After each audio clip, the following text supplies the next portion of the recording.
Today, I want to talk about the smash hit 2013 American computer-animated musical fantasy film, Frozen.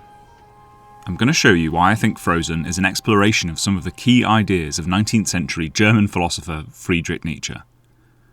Yeah, we're going to take Frozen way too seriously. Elsa is a Nietzschean genius, the beautiful and terrible efflorescence of human potential, and the death knell of Judeo-Christian morality. No, seriously, bear with me. At the start of the film, after the young Elsa gravely wounds her sister while playing with her ice powers, her draconian parents immediately lock her up in her room, prevent public access to the castle, and impose a regimen of strict self-discipline. Elsa must rigidly control her emotions and refrain from the use of her powers. We can read her dad's actions as reflective of a misplaced concern for her well-being, that she risks persecution if her magic becomes public knowledge, but there doesn't seem to be much indication that he views Elsa with any compassion at all. In his eyes, she seems to be a sort of freak of nature and a danger to those around her. This obviously brings to mind the grotesque practice of gay conversion therapy, and you can easily imagine the sinister mantra of "conceal it, don't feel it," falling from the mouth of some ghoulish advocate for gay celibacy.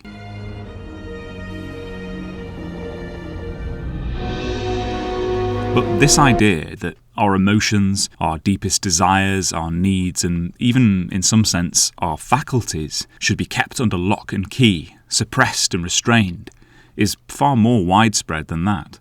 It belongs to what Nietzsche calls the ascetic ideal, the principle that we should alienate ourselves as far as possible from the degenerate passions of the body. Advocates for the ascetic ideal, including, most notably, Christians, tell us that our suffering in this world is caused by our own desires, that it is our lustful and fallen bodies which are at the root of our misery. The ascetic ideal turns us against our own nature. It forces us to suppress and feel guilty about the things that make us who and what we are.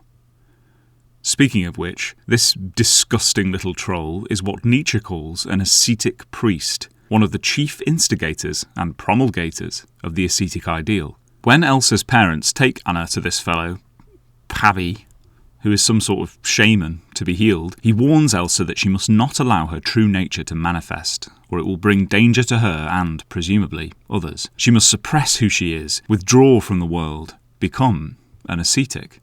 Throughout the film, we see the ways in which Elsa has internalized this idea. She desperately struggles to subdue her emotions, to prevent her powers from becoming active, and, when this fails, she languishes in the guilt of feeling responsible for the chaos that follows. But, after her coronation and flight from Arendelle, there's an emancipatory moment. Elsa stops seeing her powers as something repulsive, dangerous, fearful.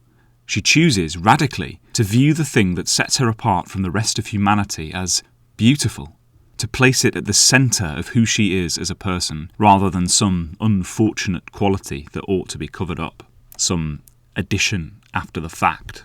This moment, when Elsa lets it go, is what Nietzsche calls a transvaluation of values, a moment in which the individual completely rejects the old way of thinking about what is right and wrong, good or bad, and defines a new set of values, all of his or her own. For us, and for Elsa, this means rejecting morality as it has been handed down to us.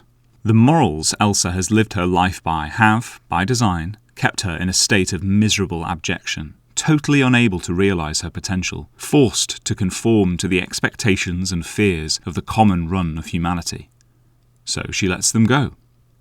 This flowering of Elsa's power is beautiful and poignant as she revels in the creative energy of her new, self-directed way of life. She throws up a great tower for herself on the highest peak, made in the image of her old castle prison, but fashioned from ice and snow. She no longer sees her separateness from other people as a source of pain and guilt. It is both necessary and liberating. Nietzsche identifies this process of alienation as part of the life of every true genius. He writes, "All innovators of the spirit bear for a time the pallid, fatalistic sign of the Chandala on their brow, not because they are felt to be so, but because they themselves feel the terrible chasm which divides them from all that is traditional and held in honour." Elsa's transvaluation of values requires that she set herself apart from the old world. The ascetic withdrawal stops being a punishment imposed by others and starts to become a freely taken step on the road to complete self-affirmation.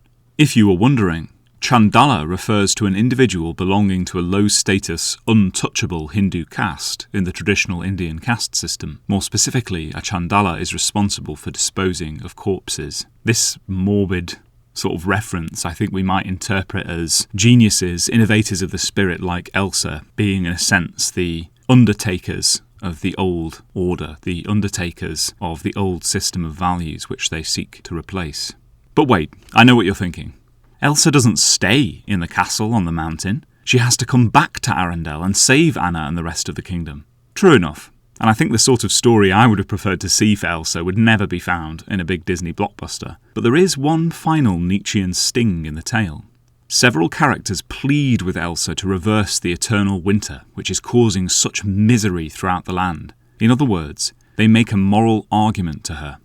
Your actions are causing suffering on a massive scale, and you ought to undo the spell and save the kingdom. But Elsa does nothing. Her power cannot be brought to life by the suffering of the common run of humanity. It cannot be made answerable to moral arguments.